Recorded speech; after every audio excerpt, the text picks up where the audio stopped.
Hey there, manic.mercurian here with a birth chart reading. This one is for Thursday, June 12th, 2003 at 4:45 a.m. in Haifa, Israel. And you have Sun in Gemini, Moon in Scorpio, and Gemini rising. And I just pulled up your chart a couple minutes ago, and the first thing I noticed is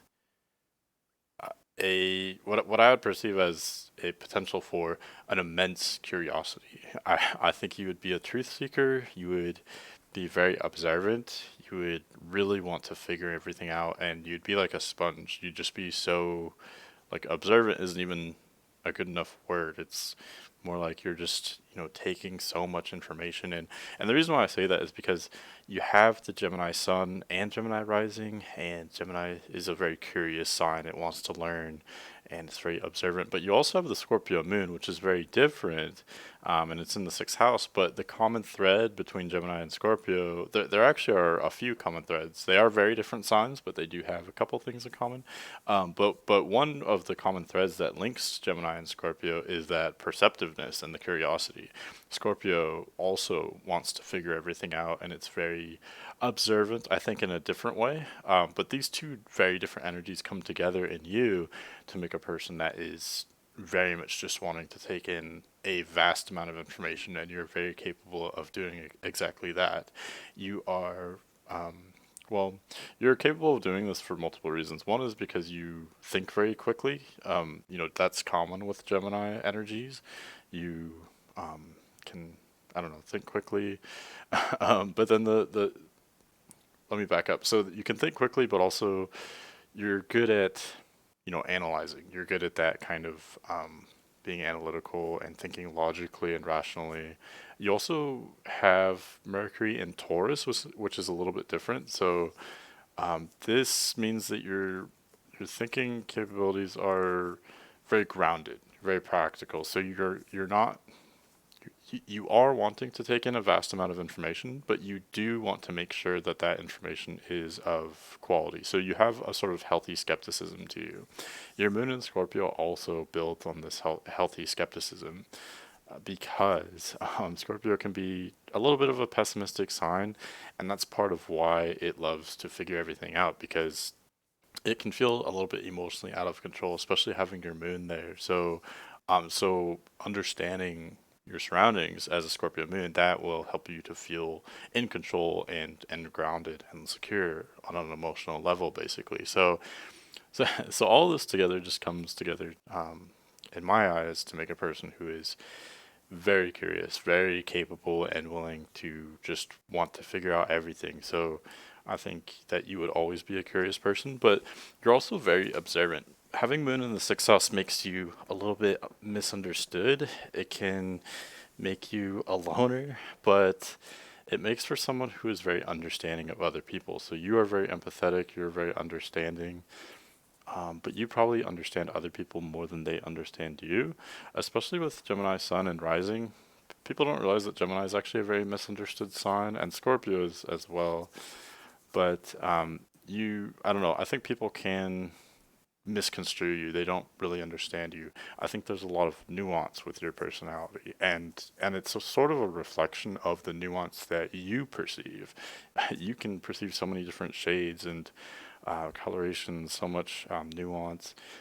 But it's interesting because even though you can see so many details, you can handle a lot of detail. Like you have a large frontal cortex. I want to say like you're very capable of like you know handling all these details, but at the same time you are kind of a black and white person. It's kind of funny because most Gemini energies is more like a many shades of gray type of dynamic, but then you have this Scorpio moon and Mercury and Taurus, which would view things more as black and white. So you, to me, would be someone who does perceive a lot of information and does look at things from many different sides, but ultimately you integrate all of that information and perspective to reach a definite conclusion. And from there, things are very black and white to you. So it's sort of interesting. I think you sort of are a black and white person, but you're kind of not at the same time. Again, it's nuanced, like like I'm saying. Um, but let's see here, what else? And you have Venus and Mercury in the 12th house, so this indicates a sort of connection to your more intuitive capacities. So at a younger age, you may not have been so openly analytical, or your thirst for knowledge and your learning may not have been so tangible for you. So it may have been a little bit subdued or discouraged. It's something that takes time to develop.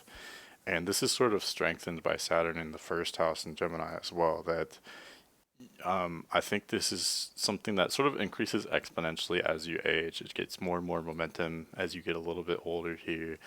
And once that door opens, then I think you really will build up on this very quickly.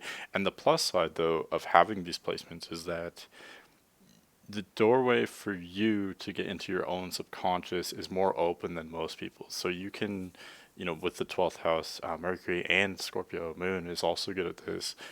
You're very good at analyzing yourself. So you're good at figuring yourself out. So not only applying your analysis and your perspective to the outside world, but you can also apply it inward.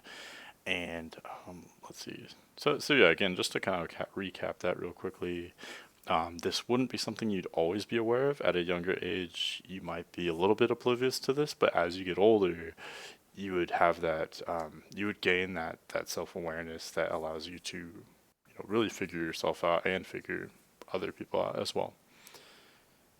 Okay, and then you have Mercury conjunct the North Node, Mercury at 28 degrees Taurus, and North Node conjunct, North Node 29 degrees Taurus. So this indicates there's a huge focus on Mercury in your chart. Let me just say, Mercury is the chart ruler since it rules over your Gemini ascendant, but it also rules your Sun as well. So that's a huge, um, it's a huge dominance for a planet to rule your Sun and your ascendant. But also, it's in this kind of interesting place conjunct your North Node. So this indicates that there's something very powerful for you in your intellectual capabilities. So in that thirst for knowledge that I was talking about, that was the very first thing I saw in your chart. I think that's really really important, and I feel like I should emphasize emph- em- emphasize emphasize that point. It's something that again, having Mercury conjunct the North Node, it indicates that this is a little bit of a foreign energy for you, which is funny, because I don't know. In some ways, it's natural, and in some ways, it's foreign. I think this just really indicates that you wouldn't have this from a very young age. I think you would always be kind of curious and observant, but you wouldn't really get going with these analytical abilities till a little bit later in life. So you're probably experiencing that door opening now, where you're really starting to figure everything out and question things and learn a lot more. And that's what you're meant to do. This North Node conjunct Mercury and Taurus, it indicates this direction that you're meant to go in this life toward learning, but learning in a way that's very concrete. So, making sure that you are grounded in your thinking and practical, and you're only interested in information that is of value, or information that is solid, that is backed up, that you can sense, or it's tangible, it's practical, I guess I could say. Um, Hopefully that makes sense, but yeah, you have that really great intellectual ability that's um, will only get stronger as you mature, basically. You also have Venus in the 12th house, so Venus is at 2 degrees Gemini actually, but it's just tucked away behind your ascendant here. So this would indicate that you may not, uh, like, part of how your approach to what you desire and romance and relationships, part of that is kind of subdued, especially at a young age. So it's inaccessible to you. It feels like it's suppressed, like it's not allowed, or there's weight against it.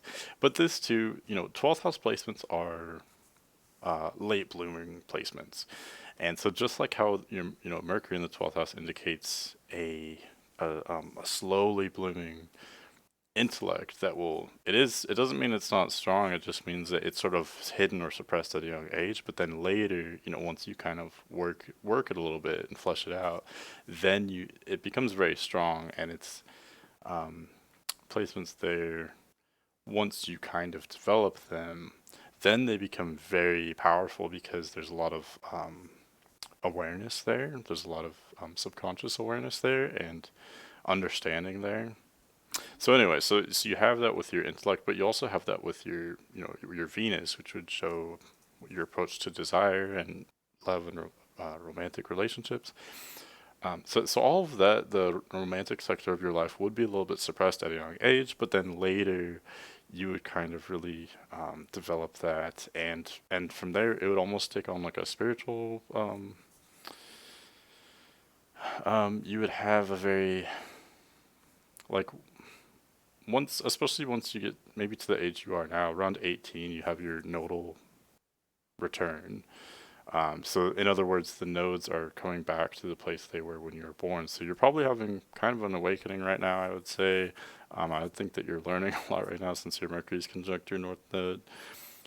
So this may also indicate an awakening on a sort of romantic level as well. But I think especially from here, going into your 20s, you'll also have this awakening not only intellectually and with information that you're learning, but also romantically as well, and learning to develop that side of your personality as well. So um, yeah, and I think you would be open to me talking in this way because for you um, you do have a Scorpio moon, so there is this kind of very determined and sort of fixed will. Like you're a very strong-willed person, and that is something that's very consistent. However, other than that, a lot about your personality is changing like dramatically throughout your life, more so than other people. For you, you have these 12th house placements, and then you also have Gemini Sun and Ascendant. So all these would indicate you would start out life a little bit more naive than other people, or you'd be very smart. Like I said, you've always been curious and questioning things and analyzing and observing. So you'd always have that, and but at the same time, you would be almost kind of a little bit naive, more so than other people at a young age. But then that would grow into immense wisdom once you're later in life. So it's like you're coming at things from a different angle. Things that are obvious to other people are not always obvious to you, and things that are obvious to you are not always obvious to other people. So, in other words, you're an individual thinker for sure, independent thinker. You kind of learn on your own, and so this kind of results in a different trajectory for you, I guess, is what I'm trying to describe. So hopefully that makes sense. Okay, I've been kind of just rambling, but we've covered a lot of what I want to say. I should just back up and talk a little bit more about just some basic things about your astrology. So, um, let's see. So you do have a lot of planets in Gemini, but then you've got the Scorpio Moon, Mars in Aquarius, Midheaven in Aquarius. So you have a lot of this air energy. That's the dominant element for you. So that would make you curious, of course, interested in people, so analyzing people. You'd want all kinds of information. Some of like you'd be interested in very trivial information, but also very profound information. I think the Mercury and Taurus does keep you from some of the more trivial stuff, but this is a direction that you'll go increasingly as you mature as well. Really sticking to the information that is of integrity or that is meaningful. That's part of where you're meant to go, I think, here. But yeah, you have a lot of air in your chart, so you're generally kind of light and detached. Now, you do have the moon in Scorpio, so you can have these really intense emotions. Let's see, but I think especially on the outside, you like to project yourself as someone who's kind of cool, calm, and detached a little bit, which is not untrue. It's definitely a valid side. But you're also very, not just perceptive, but you're passionate about what you perceive. It's like you're a very feeling person. You may seem kind of detached or maybe like flippant at times on the outside, but really you actually take things very seriously. Um, let's see here, and let's go into romantic stuff a little bit here. So you have Venus and Mars both in air signs. Hopefully you can't hear this background noise, but you have Venus in Gemini and then Mars in Aquarius. Both are in air signs, and then you have your descendant in Sagittarius. So Being such an airy person in general, with you do have a lot of planets in air more than any other element, like I was saying. But especially having Venus and Mars in air, that would definitely indicate that you desire air signs and that you get along with air sign people. So that would be Aquarius, Gemini, or Libra. And again, that would mean people that are kind of like light and detached, that are talkative or curious, intellectual. They're more like air is the least emotional element. They're very light. They like to keep things light, and they like to have kind of interesting conversations. They're very kind of brainy people, but they can also be airheads, for instance. So they can be light and detached and bubbly, but they can. Air is interesting because it can be very scientific and rational and very like intellectual, but then it can also be kind of just playful and I'm struggling to find the words here, but it doesn't really take anything for granted. It doesn't hold anything sacred. Air just kind of plays around intellectually. So that's the type of energy that you would really be attracted to. You embody a lot of that energy yourself, but you're definitely attracted to that in other people, and this would indicate that you would have a little literal attraction for people of Aquarius, Gemini, or Libra signs. However, the most important thing for your long-term compatibility with relationships is your descendant in Sagittarius. So this would indicate that you are not the leader in your relationships. I think going back to what I was saying earlier, you're such a nuanced person. You do definitely have your values. You are a very loyal person, and you know your limits pretty well, I think, deep down. But at the same time, I think you can see things so many different ways. You perceive so much nuance that you're not always the most decisive person.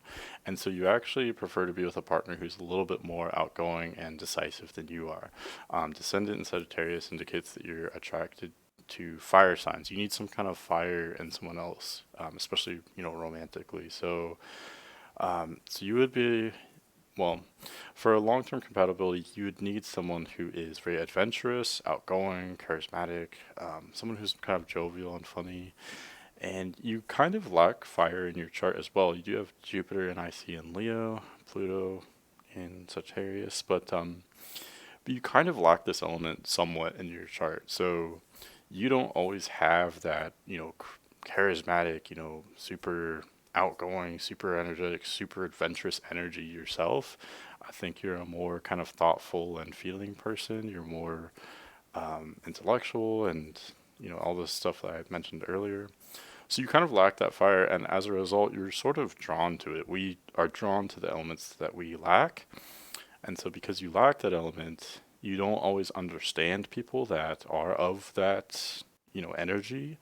But at the same time, you're drawn to them because it's kind of exotic. It's interesting. It's something different from yourself. And then also, like I was saying, those people they would initiate more. And I think you don't always prefer to initiate. So the ultimate dynamic for you romantically would be someone who's maybe having Sagittarius placements for sure, or Leo would work well also with your Jupiter and your IC there. That would be a good sign for you. Or maybe Aries, that could work too. Let's see. I really think more the Leo and the Sagittarius, but possibly Aries as well. But for a long term relationship, you would need someone with some kind of fire energy. And I think air is important too, fire and air in their chart. So someone who is, playful, outgoing, adventurous, curious like yourself, intellectual like yourself, but also a little bit physical. Like the fire signs are very physical, like physically outgoing. So I think that would benefit you too because it would complement your personality. You would want someone who's intellectual like yourself, but maybe who's a little bit more outgoing, more adventurous, at least physically. And I think that would help to get you out of your head because it is great that you're so you have such a powerful imagination and mental capacity, but at the same time, it's good to get out of your head and to get some of those more physical experiences as well. So someone like a Sagittarius or a Leo would be a great partner to kind of provide that balance for you. And likewise, you would help them by kind of cooling them off. I think you're a very easygoing person, very reasonable and sort of methodical. And so you would be kind of balancing to someone else who's more outgoing and more, maybe not always balanced at times. Okay, and then before I move on, let's see. I do have a couple small spiels about Mars and Aquarius and Venus and Gemini. So Mars and Aquarius, it means that you're not always the most aggressive person by any means. You might even shy away from confrontation. Now, you do have Moon and Scorpio, so if someone really corners you and you're starting to feel cornered, you will react in a very instinctive way. Like when it really comes down to it, you know how to defend yourself, which is good. That's a great placement to have. But your Mars in Aquarius, Mars usually represents how we respond to crisis situations, or how we are aggressive, or how we respond to aggression. And being in Aquarius, you you prefer not to fight because you don't instinctively fight for your own self interest all the time.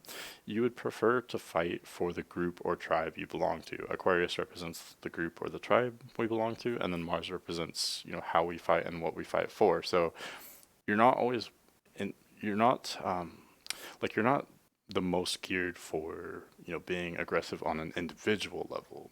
You're more wanting to fit in to some extent with your group, and maybe fight for like your family, or I don't know, your neighborhood or something, or you could fight for like maybe an idea or a concept, or fight for society. Aquarius is a little bit more vague. It's more philosophical and abstract. So and I think especially with the rest of your chart in mind, having those sort of intellectual capabilities, I think the aggressive side of your personality would be very like intellectual. Like you'd be applying that passion toward concepts, or I don't know, entire demographics, rather than you know being geared toward like physically fighting with somebody. And then going to your Venus and Gemini. So Venus and Gemini is characterized as a slutty placement. I'll just say it. People often view them as promiscuous, which they can be. There is that potential, but I have a different spiel. So what I would say is that Venus and Gemini desires a lot of variety and a lot of a lot of variety. So it can get that through romantic interactions with many different people, but Venus and Gemini can be faithful as well. And I think you, with your Scorpio moon, I think you would desire more of a committed dynamic with someone. You're not necessarily wanting, well, let me just put it this way. So, Venus and Gemini, you do need that variety, and I think you are such a kind of nuanced and complex person. So, you would need someone else who has a lot of nuance to them to satisfy your desire for, variety. So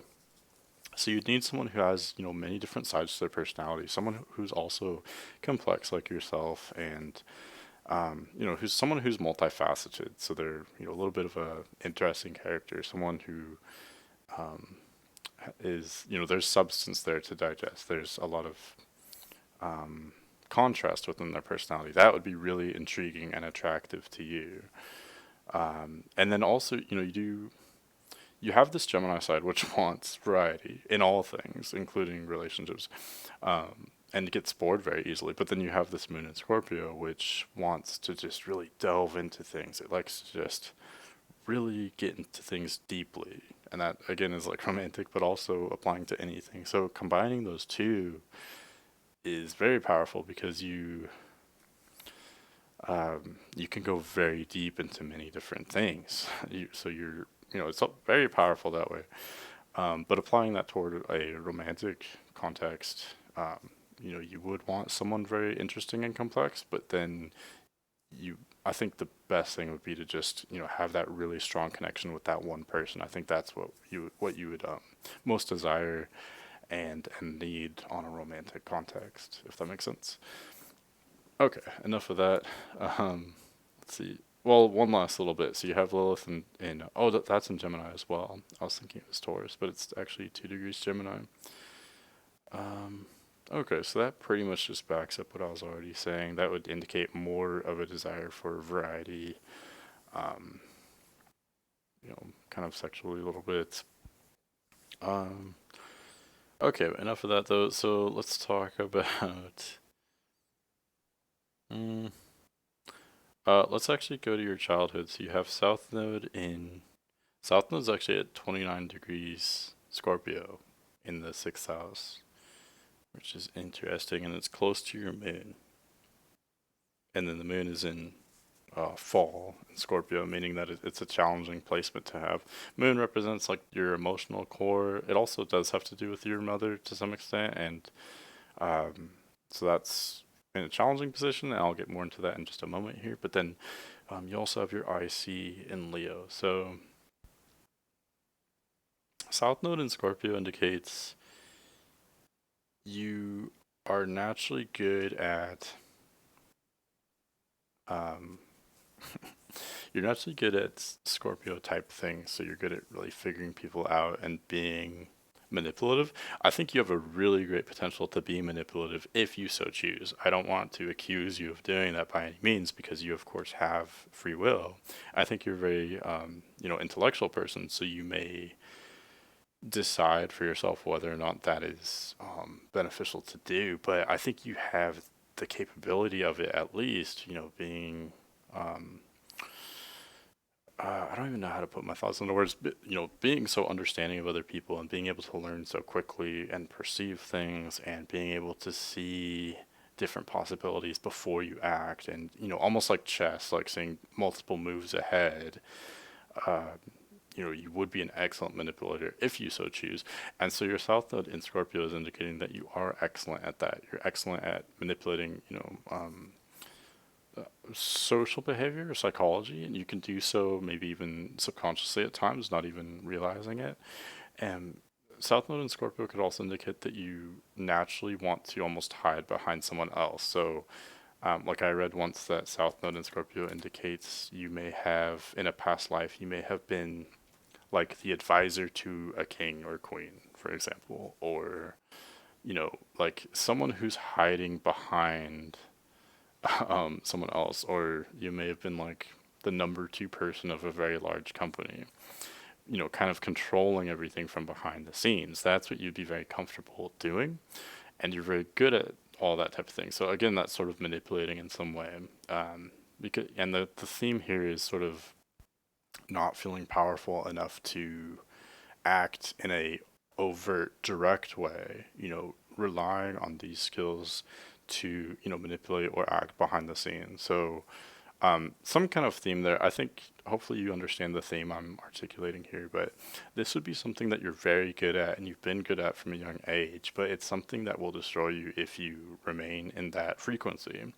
It's you can keep those skills. I always say this, you can keep the skills there. So, you are excellent at figuring things out, perceiving things, and that's excellent. There's nothing wrong with that intuition whatsoever. You can keep that, but um, balance that with your North Node in Taurus, which is, feeling more secure. So, like for instance, you may have a little bit of codependent tendencies at a younger age, feeling reliant on other people, feeling emotionally out of control.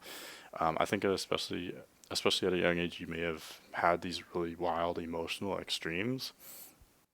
But I think as you get older, you would become, you would always have that emotion and that passion to you, but as you get older, it would be tempered with that intellectual and that analytical mind really, um, you know, firing up over the years and becoming active and dominant. So that's the general direction that you're meant to go.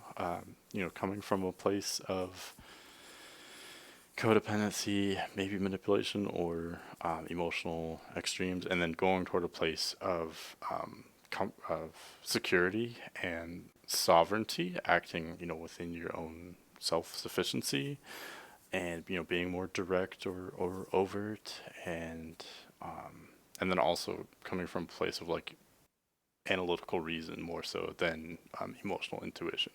And again, just real quick, so like you can still keep that emotional intuition, but just balance it with those other energies as well.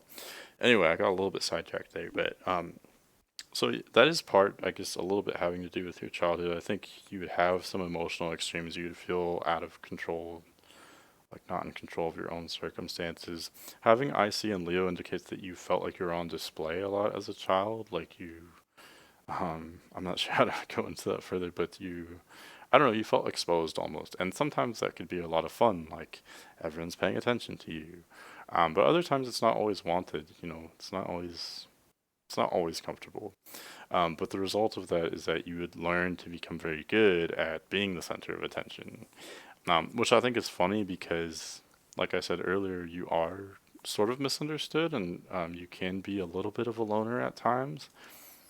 But at the same time, this is indicating that from a young age, you learned how to be the center of attention and to be kind of, charming.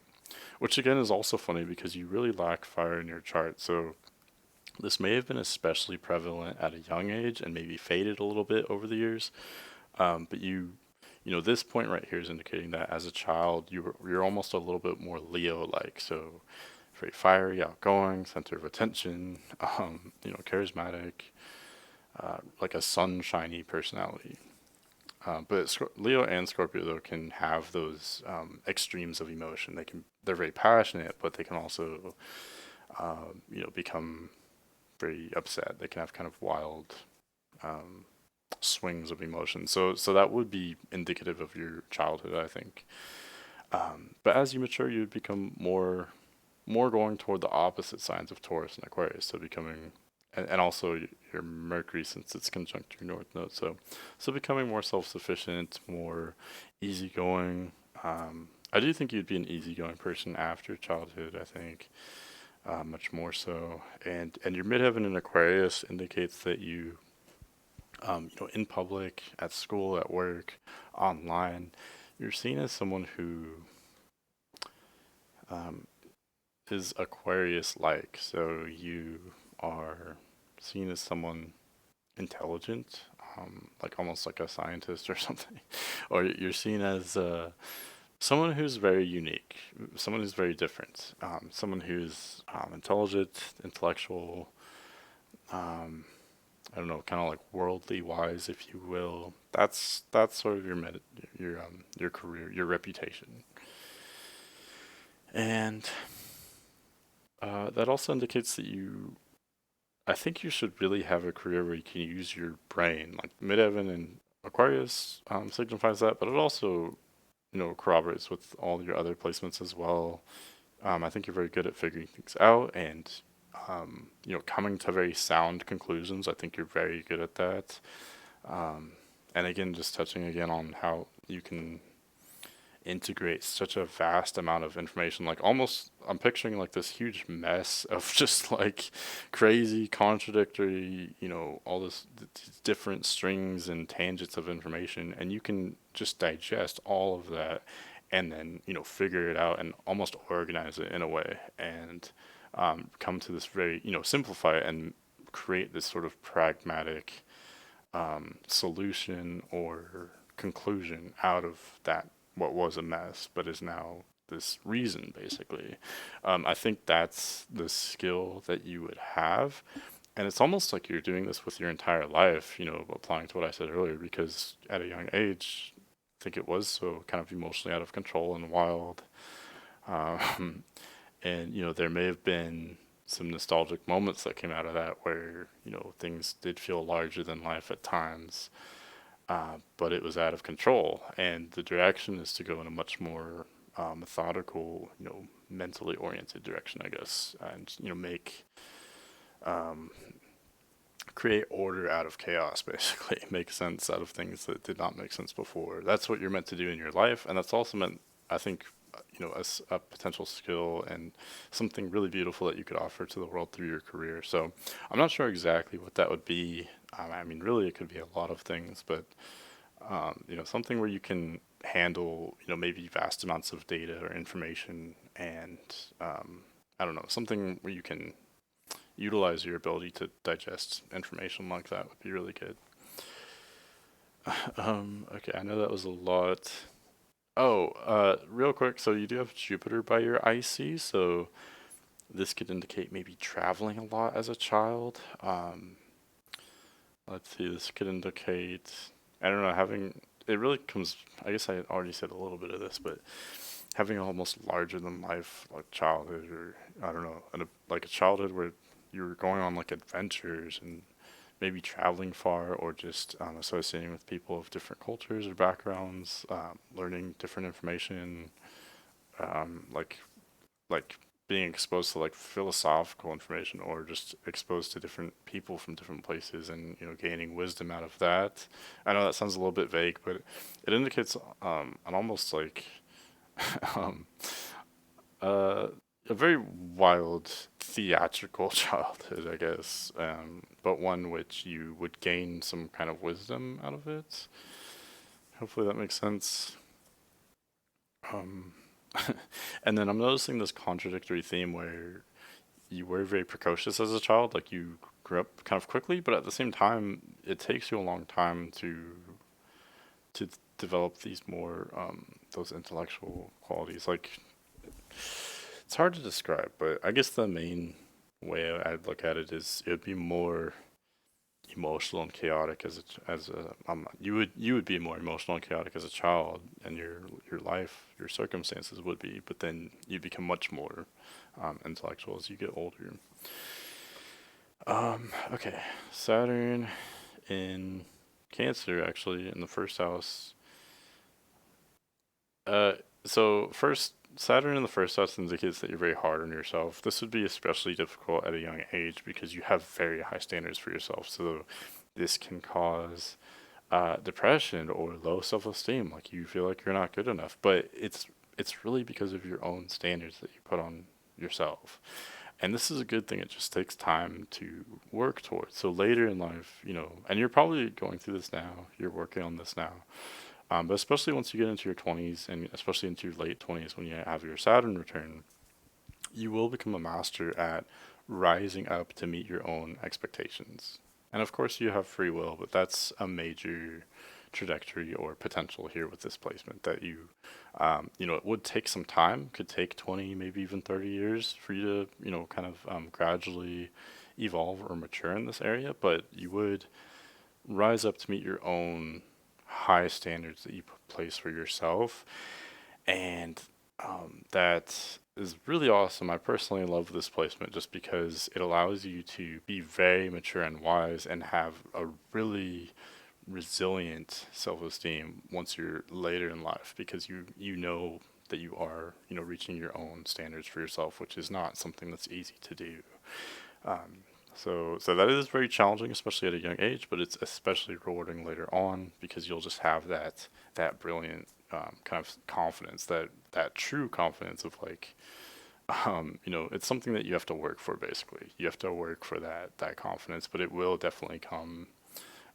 Saturn is hard, but it does reward you once you become mature, basically, and responsible.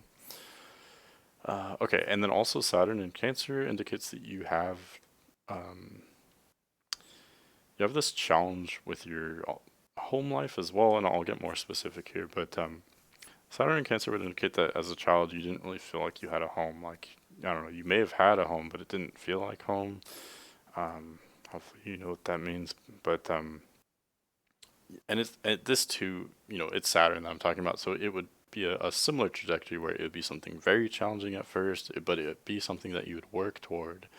And later in your life, especially in your late 20s, you'd make a lot of progress and you'd become an expert at creating a home. So, this is something that no one will give you really necessarily. That feeling of, being at home, being somewhere that's really comfortable, and, maybe having like a family, for instance, or whatever gives you that feeling of being at home. It's something that you're not really given. It's not, you don't inherit it.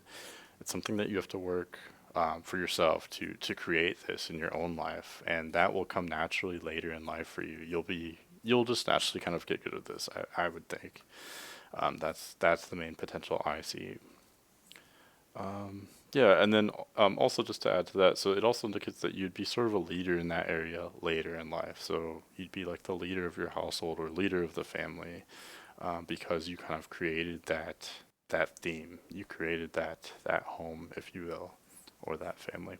Oh, lastly, so I noticed Pluto. You have Pluto in 18 degrees Sagittarius in the seventh house. So this indicates like a lot of intensity in your house of relationships. So you may have relationships that are more intense, perhaps, than the average person, and this is strengthened by your moon in Scorpio as well. Um, and but this also indicates that your romantic relationships or other partnerships, your partnerships would be intense, but that intensity would cause you to grow a lot and evolve basically. And it could also indicate that you'd be attracted to a scorpionic personality since you have Pluto in the seventh house, and then this again is backed up by your Scorpio moon. So you may be attracted to someone with Scorpio placements as well. I know I said a lot of things. I know I said you could be attracted to air, fire, or Scorpio. I know that is a lot of different energies, but especially if you find someone with kind of that perfect balance of all three of those dynamics in one chart, that would really click with your chart. Anyway, so that's the gist of what I see here. I think I covered everything. I know that was a little bit rambly, but I think I covered most of everything. So, yep, I think I covered everything I want to say. So, if you do have any specific questions or you'd like me to delve into anything further, I'd be happy to continue corresponding with you. Um, but yeah, definitely an interesting chart, and I think I covered everything. So yeah, thank you for giving me the opportunity to read your chart. For everyone else, if you would like a reading, you can email me at manic.mercurian@gmail.com. But thanks for watching, and I'll see you later.